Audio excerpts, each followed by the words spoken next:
Bom, a convenção do PL confirma as candidaturas de Jair Bolsonaro e do vice na chapa, o general Braga Neto, ao Palácio do Planalto. O evento foi marcado pelo discurso da primeira-dama, pelas críticas de Jair Bolsonaro mais uma vez ao STF, também às urnas eletrônicas, ao ex-presidente Lula. A reportagem é de Vinícius Moura e Matheus Coelzer. A movimentação começou logo cedo no entorno do Maracanãzinho. Vestidos na maioria de verde e amarelo, muitos levavam a bandeira do Brasil. Nos cartazes, o lema do presidente: Brasil acima de tudo, Deus acima de todos. Uma faixa relembrava o atentado sofrido pelo então candidato Jair Bolsonaro na campanha de 2018 e questionava: quem mandou matar Bolsonaro?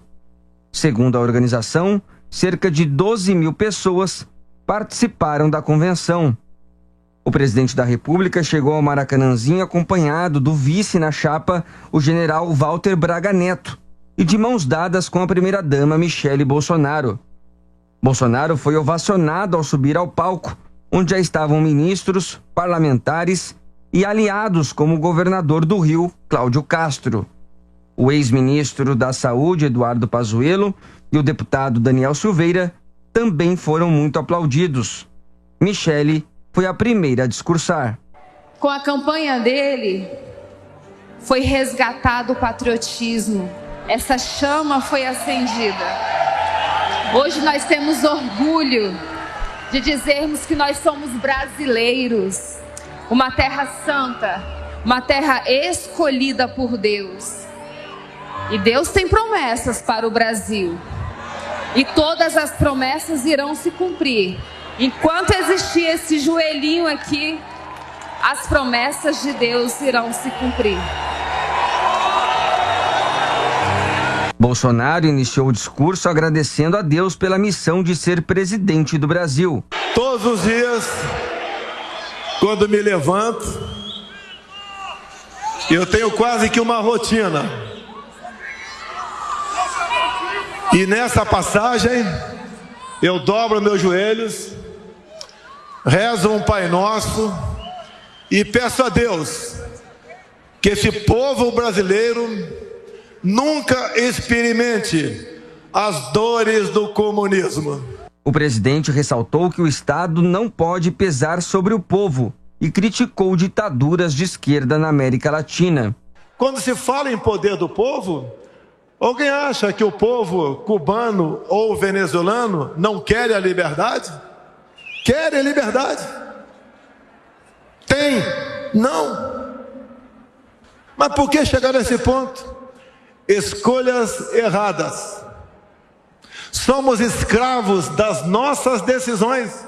Jair Bolsonaro elogiou o trabalho do Exército ao levar água ao Nordeste e lembrou da transposição do Rio São Francisco, concluída no atual governo após anos de atrasos. A obra era para ter terminado em 2010. Passou para 12, 14, 16. A obra transpôs apenas dinheiro para o bolso de corruptos e não água. Concluímos isso. O presidente ressaltou a importância do auxílio emergencial no combate à crise. Nós gastamos em 2020, com auxílio emergencial, o equivalente a 15 anos de Bolsa Família. Como esse governo não pensa nos mais pobres? E agora, com o apoio do nosso parlamento, deputados e senadores, passamos para R$600. E conversei essa semana com o Paulo Guedes. Esse valor será mantido a partir do ano que vem. Com a inflação prejudicando a todos, em especial o preço dos combustíveis, tivemos a presença marcante do presidente da Câmara, aqui presente, meu amigo de longa data, Arthur Lira. Ele é o dono da pauta na Câmara dos Deputados. Nada é colocado em votação se não for por decisão dele. Bolsonaro também lamentou as mortes na pandemia. Com a conclusão da CPI da Covid, não acharam nada. Mas nós sabemos do caráter do presidente da comissão. O caráter desse presidente da comissão, que foi ministro da Justiça de Fernando Henrique, que foi procurado pelo então sindicalista Lula para botar em liberdade 10 sequestradores. E chamou os sequestradores de meninos. O presidente disse que os brasileiros podem sofrer o mesmo que os venezuelanos se o PT voltar ao poder. Pior que uma imprensa trabalhando mal é uma imprensa fechada. Jamais defenderei o fechamento da mídia no Brasil. Nós queremos isso para o Brasil? E olhem que a Venezuela é o país que tem as maiores reservas de petróleo do mundo. De nada vale um país rico se o povo escolhe um bandido para a presidência da República.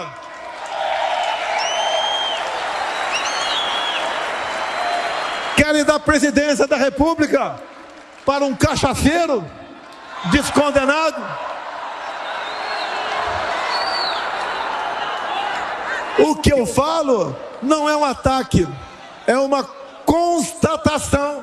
Jair Bolsonaro enalteceu o trabalho dos militares no governo e elogiou o vice, general Braga Neto. O vice é aquela pessoa que tem que estar ao teu lado nos momentos difíceis. O vice não pode ser aquela pessoa que conspire contra você.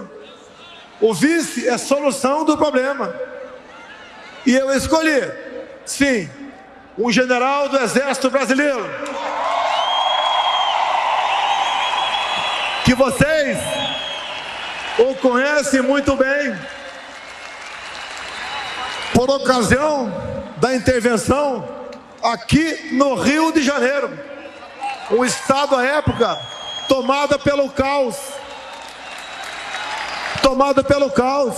Ele recebeu a missão de intervir no estado e fez um trabalho fantástico no nosso Rio de Janeiro. O presidente voltou a criticar o STF e defendeu o cumprimento da Constituição por todos os poderes. Nós somos a maioria, nós somos do bem, nós temos disposição para lutar pela nossa liberdade, pela nossa pátria. Convoco todos vocês agora, para que todo mundo, no 7 de setembro, vá às ruas pela última vez. Vamos às ruas pela última vez.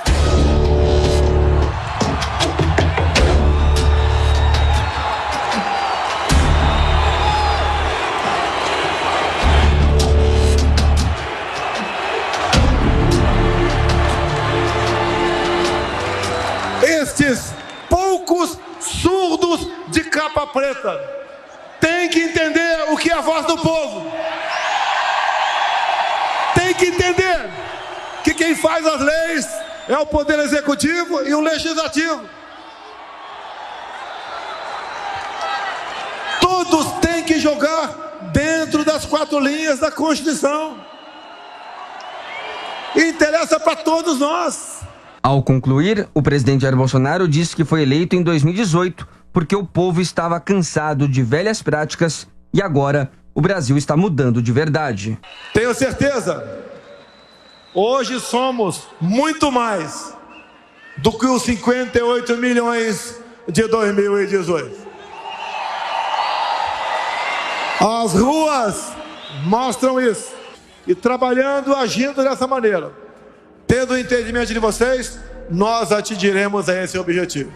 Brasil acima de tudo. Capitão do povo. Bom, e agora só um registro. Nesse momento, o presidente da República está em São Paulo. Por enquanto, claro, uma agenda como presidente da República em um evento do agronegócio. Aqui na capital paulista, do setor de agro, a gente vê o ministro Ciro Nogueira, o ministro Paulo Guedes, Fábio Faria das Comunicações. Na outra ponta, O candidato do Republicanos ao governo de São Paulo, Tarcísio Gomes de Freitas, nesse momento estão ouvindo o hino nacional brasileiro. A Jovem Pan continua acompanhando a instantes outras informações sobre a visita do presidente aqui a São Paulo. Então, girando agora os nossos comentaristas, começando por você, Cristina Grêmio, em relação ao lançamento da candidatura ontem. Claro que há ainda críticas em relação ao que ele falou sobre o TSE, sobre as urnas eletrônicas. De que maneira essa discussão vai continuar até a eleição, na sua opinião? Cristina. Tiago, essa discussão vai até o dia da eleição, não tem como não ir. A população brasileira está desconfiada e com razão.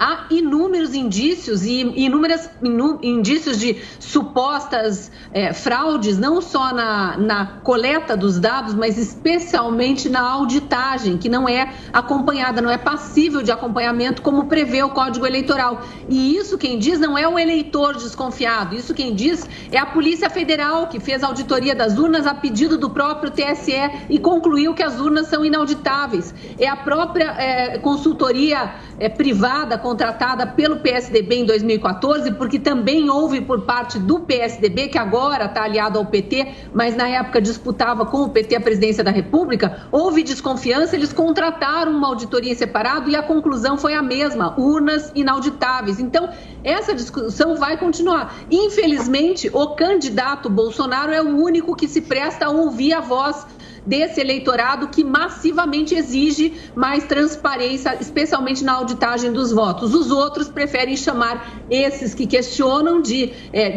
divulgadores de fake news, de propagadores de ódio, o que não tem nada a ver. Como eu disse agora há pouco em comentário anterior, para mim isso é legitimar a democracia, é querer mais transparência e participar da democracia, trazendo questionamentos, sim, e não querer ser antidemocrático, como acusam, né, esses questionadores de ser, apenas porque querem mais resposta e mais transparência. Em relação ao discurso do presidente em si, eu destacaria que ele volta, ainda que de forma indireta, a mandar farpas, né, para o STF, devido à invasão de poderes aí que a gente viu nos últimos 3 anos e meio, e especialmente ao ativismo judicial, que esse sim é antidemocrático e nefasto para a democracia. Quando ele fala ali dos surdos de capa preta, o nosso vídeo não mostrou, mas vídeos que rodaram a internet aí ontem mostraram que nesse momento o eleitorado de Bolsonaro ali presente nesse ato grita em uníssono: Supremo é o povo. O povo precisa ser respeitado, está no artigo 1º da Constituição, todo o poder emana do povo e o povo precisa ser ouvido. Ô Mota, e o presidente finalmente cravou quem vai ser o seu vice? Quem é o general Walter Braga Neto? O fato dele ser militar tem alguma relevância? Em 1 minuto, por favor, Mota, e o que esperar do 7 de setembro? O general Braga Neto é um talento excepcional, um quadro preparadíssimo. Ele foi responsável pela intervenção federal na segurança pública do Rio de Janeiro. Eu tive a oportunidade de trabalhar com várias pessoas da equipe dele, inclusive com o general Richard, que era o secretário de segurança. Eles começaram um processo de virada na segurança do Rio, que se verifica até hoje, com a queda quase contínua dos índices criminais. A chamada para 7 de setembro foi bem firme. O presidente teve uma fala serena, equilibrada, moderada. Eu sempre recomendo às pessoas: tirem o som das falas, olhem só a expressão facial e a postura corporal. Acho que vale a pena comparar essa fala do presidente, por exemplo, com a fala do candidato do PT em Diadema. Tirem o som, olhem só as expressões do rosto e das mãos.